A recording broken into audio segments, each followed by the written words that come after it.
So the reason I had my eye on you is because I saw you take leadership, when it came to COVID-19 and how that was going to impact the world. You were so, I said it early in sort of like, giving really clear projections. Um, and then George Floyd happened, and I saw you do something similar, like very, very powerful. Sort of like this is what this means for us, and this is who we need to be, and this is how you can support people of color, and this is right. And in my world, people look to leadership from me, right? This is what happens when you run a business and people, pay you for your mentorship and coaching. But I was hungry to have that for myself. Somebody who is so like aware of how humans function and how society is built and why it's built that way and maybe why it shouldn't be built that way, that that you can sort of like cut through, just what we're used to seeing or what we all accept as this is how we do things, and this is normal, and this is who is normal and who isn't, and like all the things, right, that we make up, and just cut through that and say, and this is what I choose, and this is what I envision, and so I saw something in you that I want to develop myself, right? Or that maybe if you talk about like the needles, that I actually already have, but that I need a reminder of. So where, for example, a lot of my thinking, for example, when I'm, Sunday afternoon, I'm in the garden, I'm planting my bedding plants and stuff. And I have so many thoughts about just humans and the future of humanity and stuff like that. And I'm just really in a place in my life where I want to start sharing those thoughts in a more transparent way. I'm actually known for my transparency, but it's like you have no idea, it's a lot more.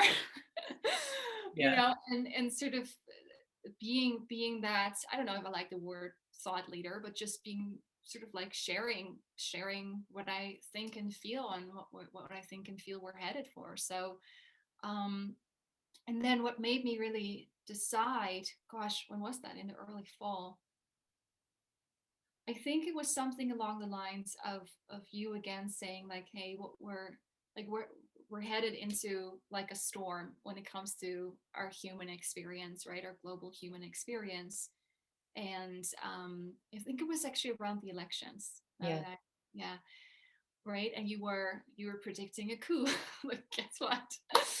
Right, like long before everybody else that I know. And I was like, yes, like Jade is somebody that and you know how this works too, right? Like when you are among leaders, you can get a little bit jaded and like, yeah, we all know, sort of like we all like, we're all good leaders and we know our shit and like blah blah blah.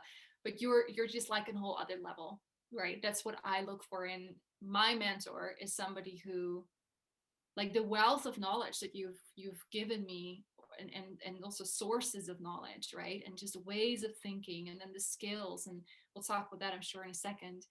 um, that's what I was craving. I was so hungry for that, like somebody who can help me sharp my own tools, right? Yeah. When most people sort of come to me and they look up to me, I needed somebody who is like, no, Merel, Yeah. no, that's no, right? It's this, and this is how you do it, and just be willing to dive in there with me, because I'm always very eager to learn.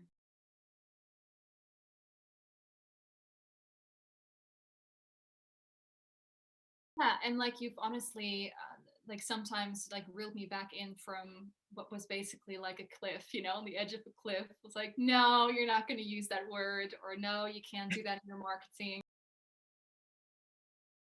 For example, as a marketer, I have a really good ear for which words are sort of gaining traction, Yeah. right? And then marketing teaches us to hook into that, and already like basically ride a wave that already exists, that's already happening.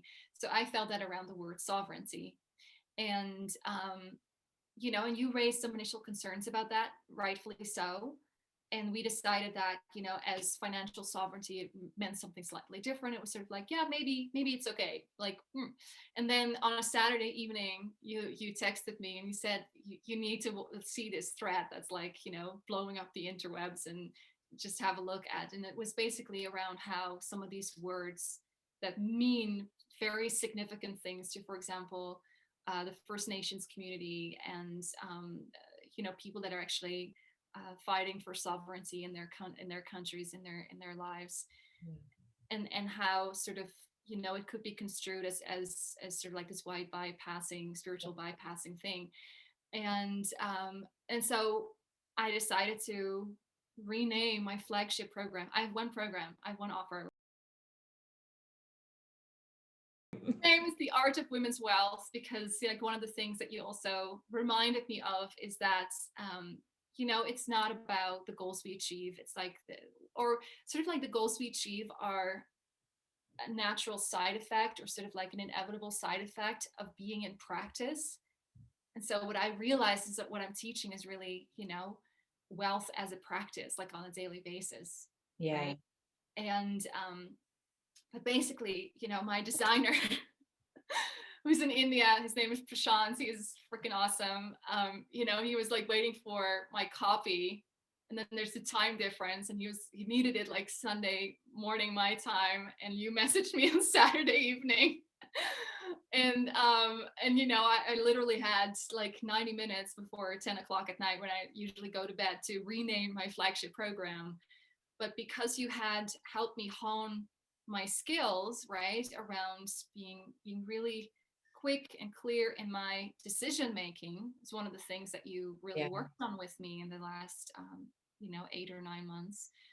I was just able to not be an upset about it, or have the upset sort of coexist, and not have it deter from me sort of being able to make a really solid decision with that. And I did, and I went in and I changed everything on the sales page, and the copy went on, and it was fine. But you know, it could have been extremely stressful. And I think what you really reminded me of, and it's sort of like it was already there, but you helped me refine it. It's sort of like seeing the poetry in suffering, and the poetry in being in stressful situations, which of course is always when you run a big company. It's like, I often joke, like it's this never ending buffet of like shit sandwiches, you know, there's always something going on. And that's also like why, like one of the reasons I wanted to work with you. I was like, and at that point I was still using the word triggered, which you've like, it's no longer part of my vocabulary anymore, because I'm not a gun. I can't be triggered. But you know, I felt so incredibly triggered all the time, right? Whether it was gosh, it could be anything. It could be something on my team, it could be a client, it could be a collaboration that like collapsed for some reason, right? It's like ongoing, like coming in and flowing out of like people and opportunities, and just navigating that. It was causing a lot of stress. The cost of that was sleep, mental well-being, um, gosh, just not being in my body, you know, because of that, really struggling with sort of, well, you know, like I did have some sort of like good core practices already in place for me to navigate it. But I was simply sort of, you know, what went through my mind in that spring, where I was just kept saying to Keith, like, I think we should hire Jay. I think we should hire Jay. I think we should work, right? Was that like, when you reach a point in business, right, where you're really successful, you sort of start going, like, you become really aware of what the cost is. Where before you were just like, it doesn't even matter. I just need to go. I need to feed the kids. I need to survive, you know, financially.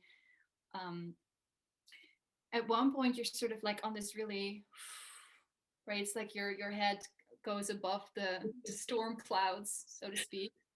And you can really sort of clearly see, like, okay, I want to be in this because I love my business and I want to keep growing it. But how can I do that in a way where I can actually also have a beautiful human experience? right? And feel really deeply connected with the people who work alongside us, like on our team. Um, Yeah. Still be an amazing mother, still be an amazing wife. I was postpartum. I'm like, my mental health is usually a little shaky, and I noticed about myself, and I'm pretty good at self-regulating. But at one point, you were sort of just like, that person for me who was also like my safe space where I could say things that maybe would have scared Keith, my husband, a little bit. Mm-hmm. And we're in a very busy season in our life with like 3 young kids. We have a food forest. We have a 160-acre farm, big business. Right? It's like, it's just so much that sometimes he is just in his own sort of like, right? And then you offered me that safe space to just be able to sometimes also say like, hey, here's what I'm struggling with. This is what's hard for me right now, or this feels really lonely. Yeah. And adding that next level of trusting myself. Yeah. Right, instead of going like, yeah, maybe you should check yourself in like a local psychiatry like department. you know and just saying like, no, I know that you're doing a really good job at self-regulating, or whatever word you want to use, right, navigating. Yeah. um so that, and then of course it goes away, right, and of course it heals, because it just, that part of myself just needed to hear it's okay for that to be there as well. Yeah. And To not be alone. yeah, for sure. So, we were sort of like close to like $100,000 a month. And what has happened, and the payoff is still going to happen, right? We're projected to be around $250,000 a month by the end of this year. Right. So right now we're actually moving to open enrollment, which was also one of those decisions where we're just like, this is gonna like calm all our nervous systems. This is not to happen. Like, wow! Right? These launch moments. We'll still be doing launch activities, but it will sort of like be like more like a this rather than a which, by the way, I love doing. Like, what I really stepped into is like understanding what my strengths and potential weaknesses are as a leader of our company. And also being, I think what you really helped me do is like redefine my standards or my values, or whatever word you want to use, right, around like, okay, I can run this business and actually have like this beautiful soothed sort of like nervous system where I'm not constantly sort of like, what's my next move, right? It's sort of like, I'll always be like a huntress, right? That's what I identify with as sort of like an archetype. But instead of sort of, running through the woods as in like, Right, adrenalized state, looking for something, so that's gonna work. sort of like this calm version that just hides behind a bush. When the time comes, I'll pounce on my prey, sort of thing. And that feels really powerful. And so, what I've been noticing, you're asking me for snapshots, sort of, like that's what it looks like, money wise. We started like really seeing, like going over that, right? So we had, I think it was February, we had like 160K month, sort of like four months in or so, that really started paying off.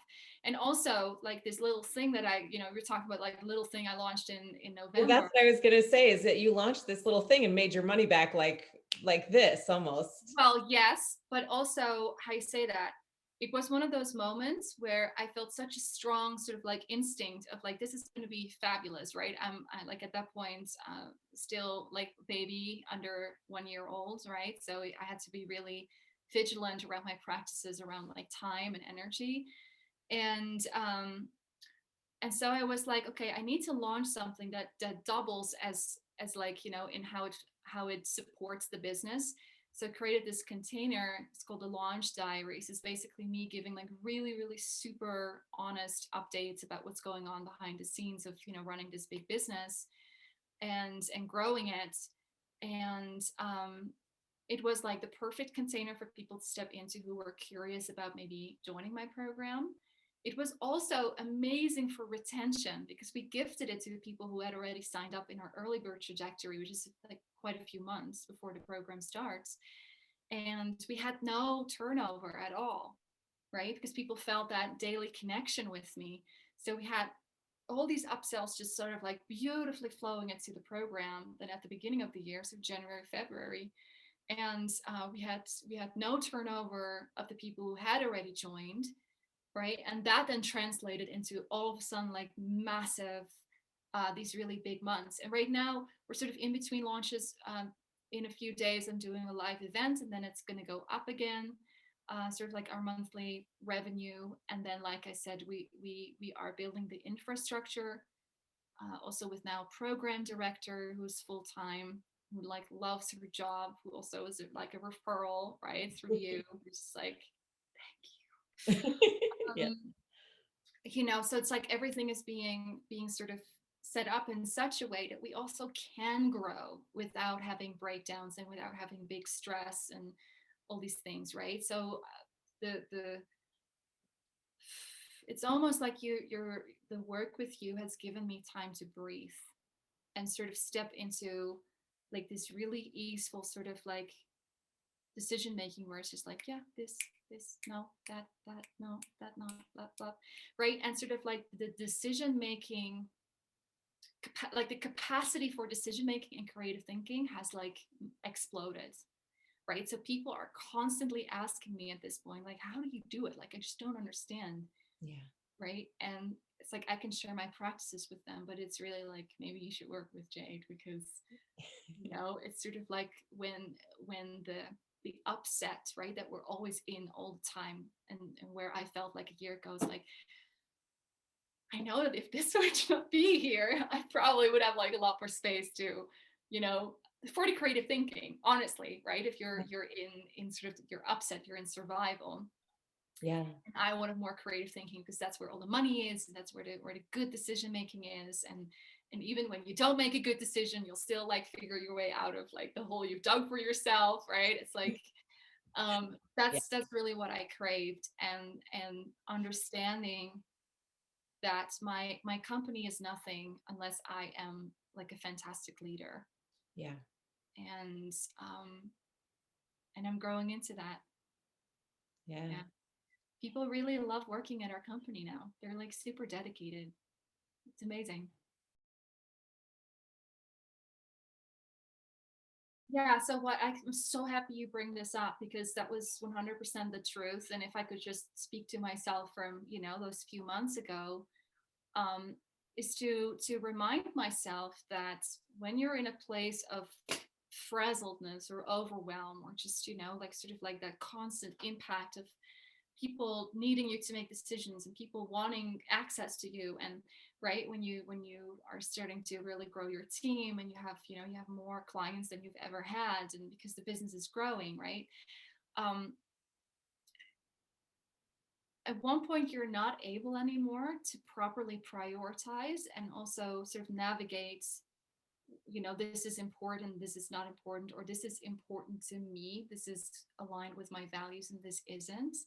And it becomes just like this big scrambled egg sort of situation, right? Where like everything feels overwhelming and you feel like you're constantly behind, and right, all those symptoms. And um first of all, I just want to shake myself from, back in September and just say, do it, like, because it's and I get it, right? Like there's so many people that give these promises, and then, or promises, but they say that this is what they're about, and then it doesn't really create that, like the relief and the healing that you were hoping. But anybody listening, like, you can trust Jay to help you with this, truly. One of the things that you started helping me with is untangling all these which sort of like, what do you call them, like exchanges, unpaid exchanges that I had, Mm-hmm. which like, it's not even within my values, right? It's like I'm all about women's wealth and getting paid, and it's like, what the hell was I doing? Like, it was sort of like, it happened right after Isa was born, and I was just sort of like on this yes train. It's like, yeah, like I'm in my creative like energy, I can do, whatever. And then I got into this place where I had like 5 or 6 of these unpaid exchanges, and my whole calendar was just filled with all these like one-on-one calls with women that just really wanted access to me and really wanted to sort of like almost, you know, hook into my brilliance. And it was not a good situation for me. It was not supportive. And so one of the first things that we did is go like, okay, what are the conversations that need to be had here? And for me to then have sort of like the skills under my belt to also have those conversations without feeling triggered. To just use that word one more time. Right, to just be able Yeah. to stand in my truth and my value and go like, hey, I love you. And Yeah. right, so that alone created so much space that then by, you know, a few weeks into working with you, there was actually enough space to go like, hey, I probably should do, you know, this Cyber Monday whatever, you know, offer, which turned into like like this big uptick in cash flow. Well, we meet for our call, Mm-hmm. and um and then sometimes I will send you a Voxer, you know. Right. And I think too, it's like the people you work with, we're really busy. Yeah. We're really, really busy. So it's not at all about the amount of time spent together. Yeah. Right? It's just it's literally like you're doing like the needle thing. Yeah. Right? Like I'll come, I'll show up in your Voxer, sort of like, Jade, I need a needle of some kind. Right? I need to be. And then you'll just sort of like go like, I think it's this one. And then it's like, oh yeah,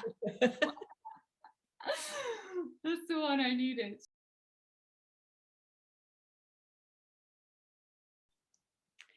It's truly like how to live, right? Like I always, we talk about navigating a lot, right? It's like navigating the landscape or navigating the ocean that is, you know, running a big company. And when you think of like sailing like a boat, right? Like learning how to sail, it's like there's a couple of nuts to learn, and there's sort of like when the wind comes here, this is what you need to do, right? And still it's absolutely essential if you want to go onto the like the ocean. You know, gotta know how to Yeah. like, you know, what to do when the wind is coming from, right? It's like that. But Yeah. then of course you need to hone your skills and sort of builds instinct around these things as you continuously sort of like cultivate your instinct by just doing it, right? And that is amazing, because then instead of spending time learning content and then sort of going like, oh, but I don't know how to actually apply it, like I have it all here but I don't know. It's like, no, like the what you teach is very short and very to the point. And then it's like, go do it, go hone your skills, go actually be in it. And then because there's still sort of that customization there where it's like, okay, I know what I needed to do, I did it, and something fell off or didn't land well, or right. And then we can sort of problem solve but still be in that process of just honing the skills.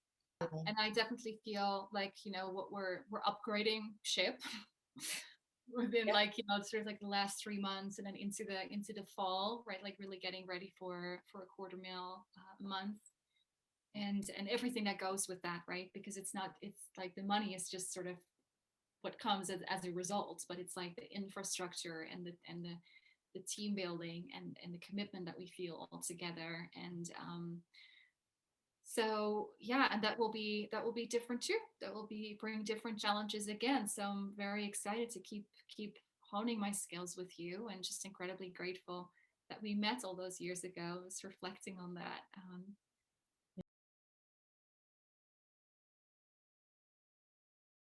What Gotten. I would love to say is that, you know, beyond making more money, beyond you know, being a way better leader, being way better equipped to have difficult conversations, which, you know, business is kind of like never ending series of difficult conversations.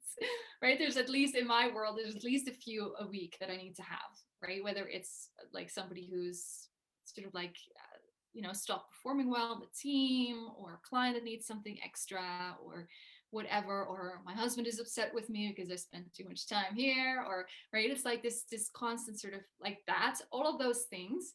But on top of that, one of the biggest gifts of working with you is that I actually got to a place where, to some extent, I'm at peace with my own mortality and that of my children.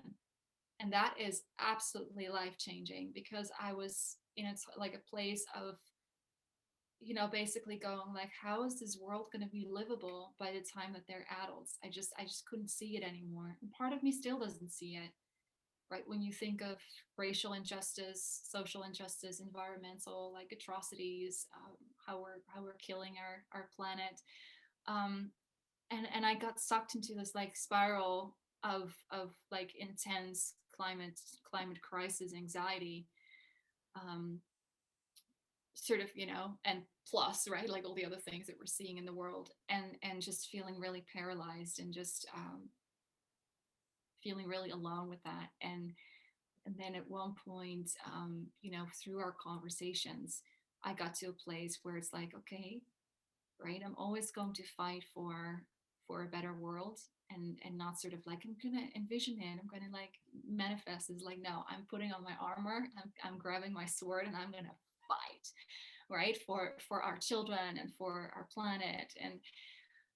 And also, but at the same time, right, I can only be like the Wonder Woman warrior that I am if there's a part of me that is sort of like, okay, but if everything goes down, then let's make it such a final act that will go out with a bang, right, as humanity.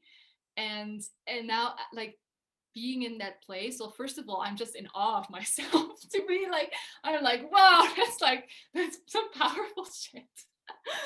And also just again, like the amount of creative, like sort of creative thinking and freedom that I now have, because I'm not anymore in this like, how am I going to like stop this wave that's coming our way, right? It's sort of more like, okay, who do we need to be in order to sort of like ride the wave and then come out the other end potentially, right? So like that whole conversation has shifted, and